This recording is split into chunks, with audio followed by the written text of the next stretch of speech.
नमस्कार साथियों, मैं शिखा सक्सेना। आओ सीखे शब्दों के अर्थ में मेरे YouTube चैनल पर आप सभी का हार्दिक स्वागत और अभिनंदन करती हूँ। तो मैं आज आपके लिए एक विसर्ग संधि के बारे में बात करूंगी, जिसपे मैं चर्चा करूंगी आज। और मैंने आपको इससे पहले व्यंजन संधि के कुछ नियम बताए थे, तो आज मैंने सोचा कि आप लोगों को विसर्ग संधि के बारे में कुछ बात करें। तो आइए हम लोग सीखते हैं कि विसर्ग संधि क्या होती है। सबसे पहले यहाँ पे हमने ये देखा है कि विसर्ग संधि क्या होती है। सबसे पहले ये जानना है विसर्ग संधि क्या होती है। विसर्ग संधि वह संधि है जब आ और आ के बाद कोई भिन्न स्वर या व्यंजन आए और आने पर जो विकार उत्पन्न होता है, विकार मतलब जो परिवर्तन उत्पन्न होता है, वह हमारा कहलाता है विसर्ग संधि। विसर्ग संधि के बाद हम बात करते हैं विसर्ग का ओ हो जाना। जैसे विसर्ग संधि, जैसे व्यंजन संधि थी उसके कुछ नियम थे, ऐसे ही दोस्तों हम अब विसर्ग संधि करेंगे तो उसके भी कुछ नियम होते हैं जो कि हमें जानना जरूरी है। तो यहाँ पे लिखा हुआ है यदि विसर्ग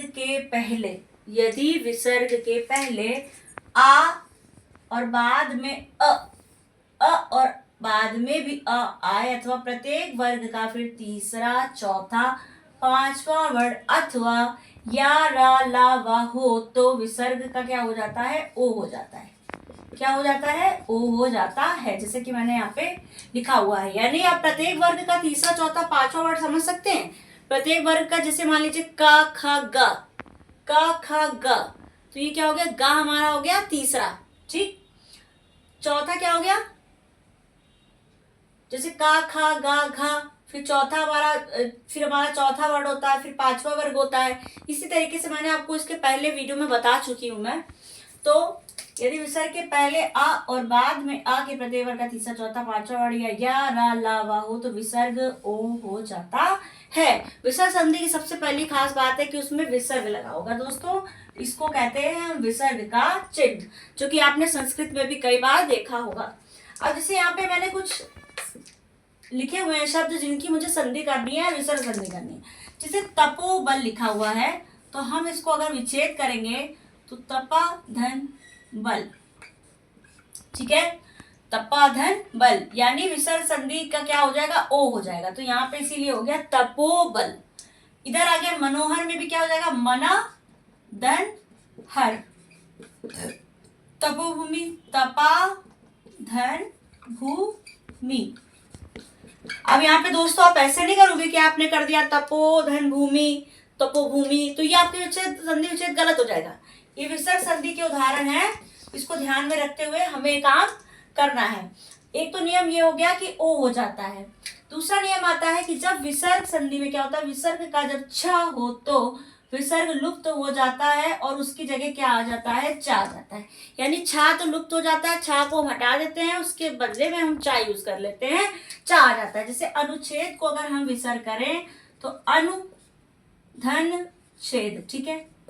लेकिन चा यहाँ पे छा के पहले हम लगा देंगे, छा के पहले हमेशा चा आ जाएगा तो हो जाएगा अनुच्छेद। छत्र छाया में भी यही होगा, छत्र धन छाया, लेकिन हमने यहाँ पे लिखा छत्र छाया, तो यानी छा के पहले चा का आगमन हो जाएगा, ठीक है। तो ये हो जाएगा छत्र छाया, यानी ये विसर्ग संधि का दूसरा नियम है। अब हम तीसरे नियम के बारे में आते हैं। विसर्ग के पहले आ और बाद में का या पा हो तो ध्यान से सुनिएगा, जब विसर्ग के पहले ही अ और बाद में का और पा आए तो विसर्ग में कोई भी परिवर्तन नहीं होता है। यहाँ पे आपको कोई भी परिवर्तन नहीं करना है, जो जैसा लिखा है उसको वैसे ही लिखना है। जैसे प्रातः काल, तो इसको अगर हम विच्छेद करते हैं तो प्रातः धन काल। अब आप कह रहे होंगे कि मैंने यहाँ पे चेंज क्यों नहीं किया।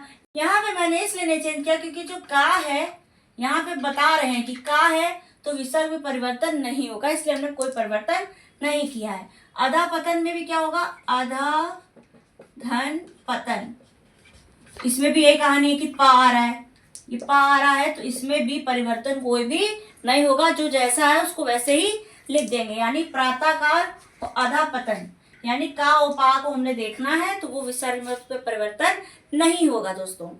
तो इन्हीं शब्दों के साथ मैं आपको फिर से दो शब्द हर रोज की तरह नए लेके आती हूँ ताकि आपको शब्दों की जानकारी हो जाए। मेरा पहला शब्द है दोस्तों गुरेरना। गुरेरना माने होता है कि आंखें फाड़ फाड़ कर देखना। और मेरा आज का दूसरा शब्द है गुलजार। गुलजार का मतलब होता है बाग या फूलों का बगीचा। तो दोस्तों इन्हीं शब्दों के साथ मैं आपसे अंत में विराम लेती हूँ अपनी वाणी को, और फिर से मैं विषय संधि के कुछ नियम लेके आपको नेक्स्ट वीडियो में ज़रूर अपलोड करूँगी। तब तक के लिए धन्यवाद, नमस्ते।